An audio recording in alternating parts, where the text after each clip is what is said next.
Hey everyone, I'm Eric from Lonesome Reader.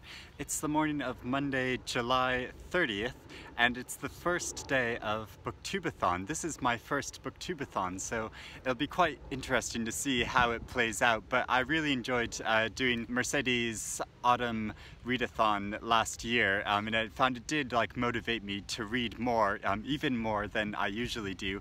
So I hope it'll do the same thing this week. And so I have my TBR list that I already made a video about, and I have 7 books here that I picked, my very ambitious TBR. I don't think I'll be reading all these books through the week, but you never know, I might get through them all.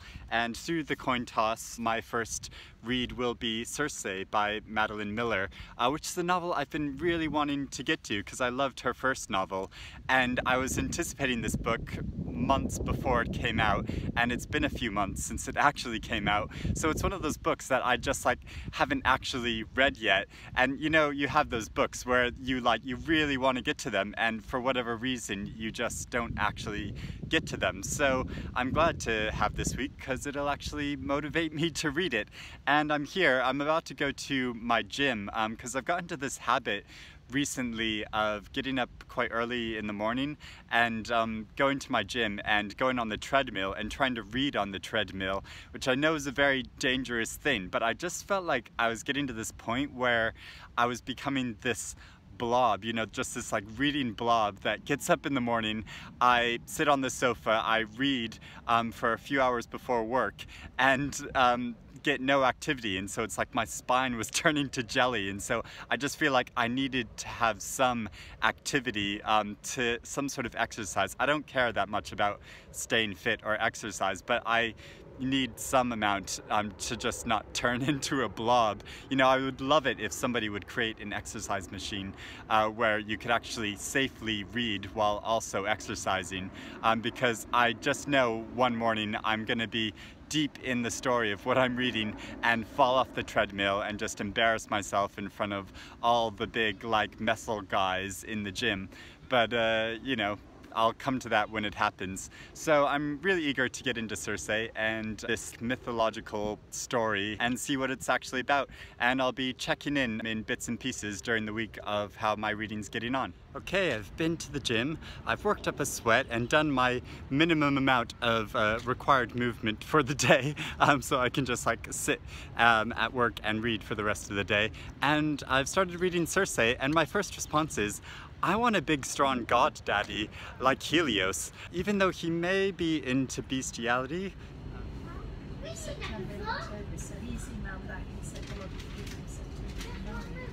So I've spent longer than I should have out on my lunch hour sitting in a park reading Cersei because I'm really enjoying the story, and especially how she shows that the immortals, or the partly immortal people, just have just as many human foibles as all of us mere mortals do.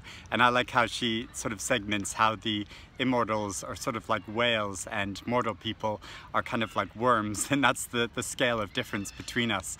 But I also like how she shows how the immortals sort of segment themselves into different classifications and have different sort of racial purity, in that some of them are extremely immortal and others are a combination of mortal and immortal blood, and how that causes a lot of bickering and fighting amongst the immortals and wars, and you know, just in the same way that humans have. So it's Monday evening and I'm heading home from work, and I'm about a third of the way through Cersei, and I'm enjoying it so much. Something that I remembered about Son of Achilles is that Madeline Miller is so good at getting this intensity of feeling, both in how Cersei's rejected by her family and getting passionate about a man in her life, and then the rejection from him. She's just so good at feelings, you know, feelings.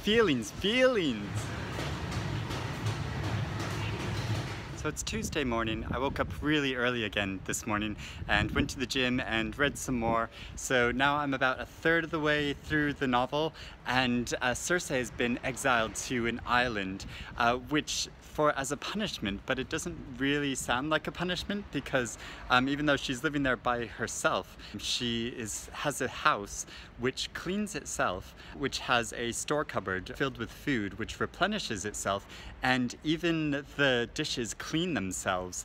So that sounds like a place I would really love to live, as long as there was a store of books that I could read alongside it.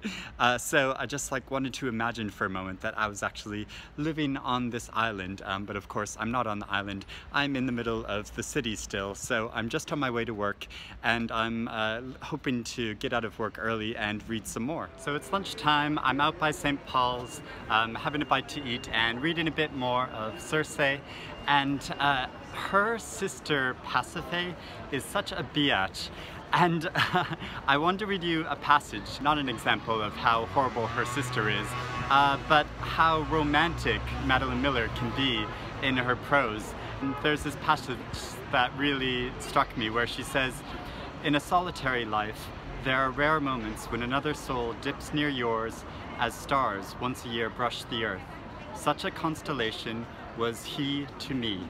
And that's just lovely.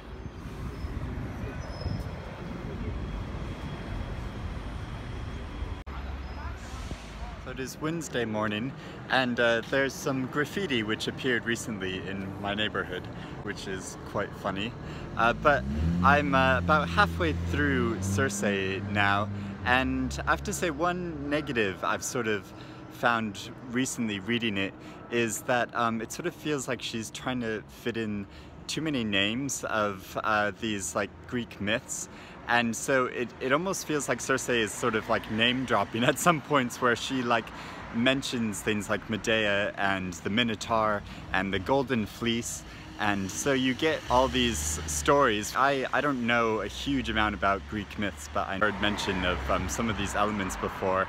And so it almost feels like she's trying to cram in too many of these stories, where I'm sort of just enjoying the story of Circe on the island, learning about her witchcraft. And I would just sort of be happy with that kind of self-contained story, and her musing about the warring egos of all the many gods. But she's instead trying to include all of these stories in a way that, or mention all these names in a way sort of that feels like you get some older celebrities who have accomplished a lot themselves but still feel the need to name drop. And so, sort of like Madonna, how she'll casually drop into a conversation how she has conversations with her good friend Bill Clinton, and it's just well, you don't need to do that, you're Madonna. And so it's sort of in the same way that Circe is still dropping all these names as if she needs to prove her legitimacy when she's interesting enough in herself. But I'm still enjoying the story and eager to see how it's getting on, especially now that Odysseus has come along, and there's just really touching scenes between them. This novel has the story of Daedalus and his son Icarus in it, so I thought it was appropriate to give it some wins, because the story of Icarus is the famous story about the boy who flies too close to the sun. But even though the novel is cramming in a lot of Greek mythology, more than I think is needed, I'm still hugely enjoying it. And I just read a scene that depicts a very unruly child that made me really glad in my decision to never have children myself.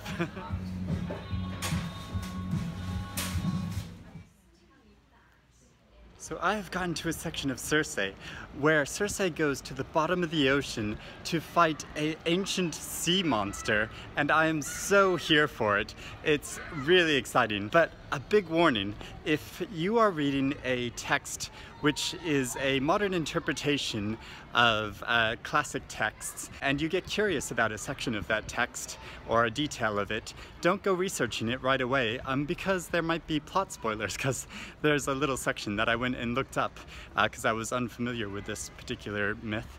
and it was a big plot spoiler. Now you could say to me, Eric, these are ancient texts which have been around for thousands of years, so you can't really have plot spoilers, can you? But if you're not familiar with those texts, then yeah, it is sort of a plot spoiler. Anyway, I've paused reading the novel for now because I'm about to go to the launch party for Claire Fuller's new novel called Bitter Orange, which I talked about in a recent video. It is such a wonderful book, and she is a lovely author, so I'm excited. I waited for a footstep, or the sound of the bathroom door opening, but when the flushing noises stopped, there was nothing. A glitch in the plumbing, I told myself.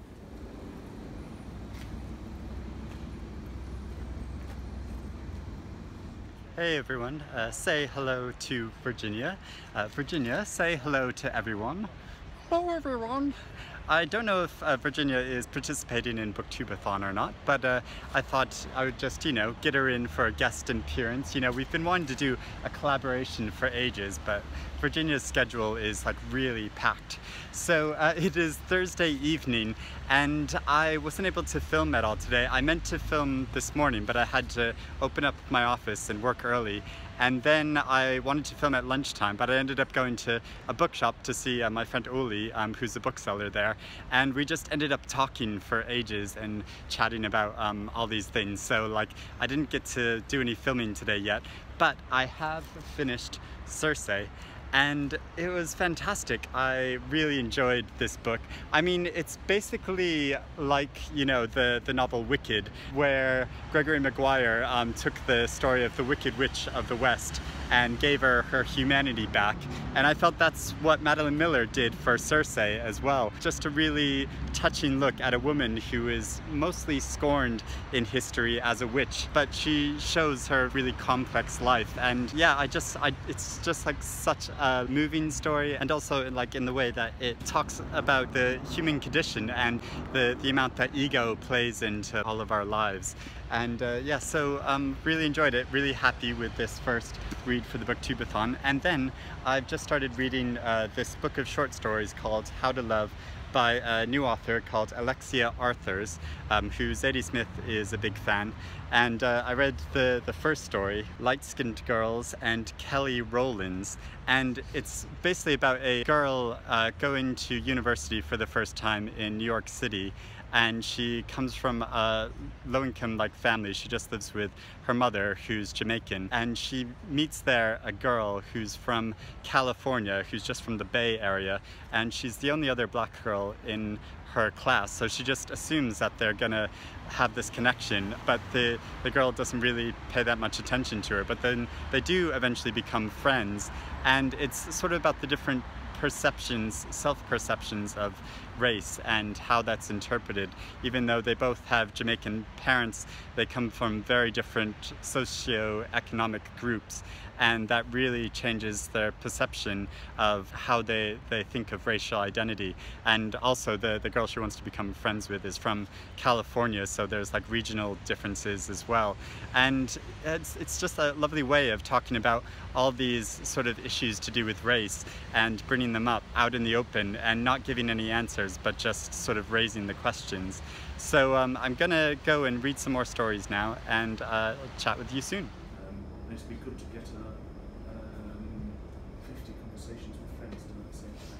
It is Friday afternoon of BookTubeAthon, and it's very hot out today. The heat has come back with a vengeance at the end of this week in London. So I thought I would treat myself at lunchtime and head over to London Review Bookshop to buy a copy of Andrew McMillan's new collection called Playtime. He's a great poet.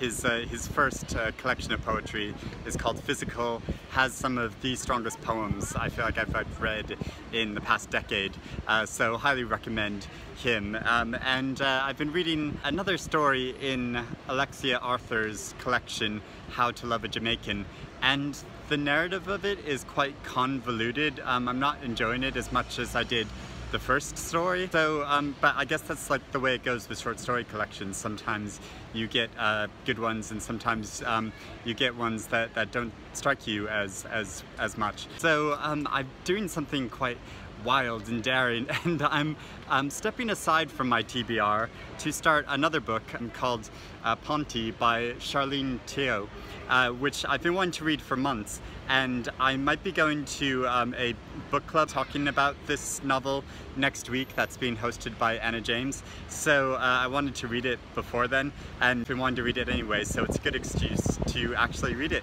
And I'm enjoying it so far. It's sort of about a story of a very awkward adolescent who lives under her much more glamorous mother, and her mother runs a sort of con business with their aunt, and the mother is this sort of former actress where she acted in one film, that's become this like cult film, and the daughter, I love the way that she portrays the way that the daughter is simultaneously ashamed of that and also sort of proud of it. It's just an interesting depiction of awkward teenage years. So I might be going to see a film tonight, but if not, maybe I'll be doing some more reading. And also, I almost forgot to say, I was just about to leave. I'm here at the British Museum, where I decided to come along because it's very close to the London Review bookshop, and I was a bit inspired to go look at some ancient Greek art after reading Cersei. So I had a fun short wander around the ancient Greek section, but I will catch up with you later.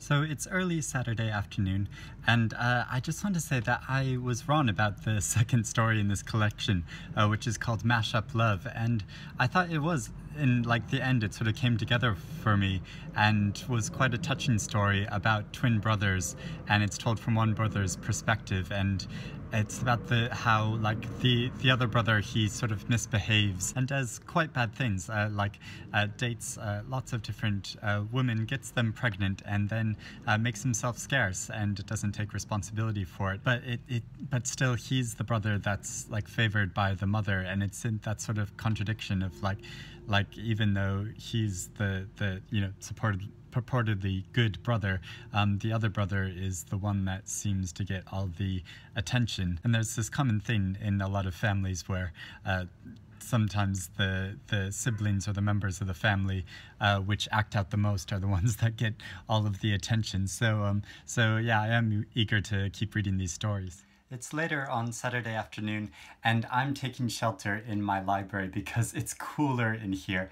It's sweltering hot outside in London, and I just I made a garden table outside, and so I was like sweating buckets. So I've been sitting inside for a while, reading some more of Ponti, and I'm about like a third of the way through with it now. And here's something crazy, a crazy coincidence. It's about, as I explained before, this girl, and it turns out another girl that the main girl befriends is named Cersei. I didn't know this before going into reading this novel, but isn't that crazy? I just finished reading Cersei, and her like best friend is called Cersei. That's like so wild. So yeah, look, there's her name. So like some of the sections are sort of told from her point of view, but that's sort of what I'm not enjoying so much about the novel anymore. It revolves between actually 3 different points of view and 3 different stories, and I wish it just stuck with the main girl's story because that seems the most interesting. And I mean, I'm sure it's gonna like come together in a bit, probably like half of the way or like 3/4 of the way through, but I just sort of wish at this moment that she had just stuck with that story. Okay, I'll update you again in a bit. Tonight I'm going out, have dinner with some friends and going out drinking, so I probably won't do all that much more reading today, but hopefully I'll do some more reading tomorrow morning. So it's Sunday late morning. I'm back here in Brockwell Park where I started BookTubeAthon week. It's the last day of BookTubeAthon, and this morning I've been to the gym and had a bit of a workout and did some more reading, and also went for a swim in the Lido there. There's a really lovely outdoor pool which gets very busy on the weekends, and especially on sweltering hot days in London like this, because it is a very hot day again. And I've also been preparing some salads for a barbecue I'm gonna have later with some friends, and also a fruit tart, which should be nice and good. So it's great here in the park. You can, at the top of the park, you can see views over London, where you can see Canary Wharf and the South Bank, the London Eye on the South Bank, and also the Shard. So you get some like really great views here. So I like going walking here in the morning sometimes. So I've been reading more of Ponti and getting into a bit more. Like I suspected, the stories of the three different characters are sort of interweaving, but it is quite a complicated narrative since it jumps around in different times and with the different characters. But yeah, I'm intrigued to see how it's going to play out, but I'm only about halfway through it. And then also I read another story in How to Love a Jamaican. This is a story called Slack, which reminded me a bit of Gabriel Garcia Marquez's Chronicle of a Death Foretold, because in the beginning it talks about the deaths of these two young girls who drowned in a tub, but it's told sort of from the different perspectives of different people in the community and their reactions to it, and how it almost seemed like there was an inevitability. I have to say that carefully, to like say that inevitability to these girls' deaths, and how the mother was a young girl of 15 who got pregnant by a married man, and she's referred to by people in the community as Slack because she sort of allowed this to happen. Of course, the blame is placed upon the girl rather than the married man. So yeah, it's quite a powerful story, and I'm looking forward to reading the rest of the stories in this book as well. And so obviously I haven't finished either of these two books, and the only book I've actually finished this week is Cersei, and so didn't actually complete everything in my TBR pile, but I didn't think that would actually be possible. But you know, it's good to have aspirations. But I hope you have enjoyed following me along on the week of BookTubeAthon, and so let me know in the comments if you've participated in BookTubeAthon as well, what you've read, and if you haven't, then just what you've been reading recently. That's interesting. But anyway, I hope you're doing well, and happy reading, everyone.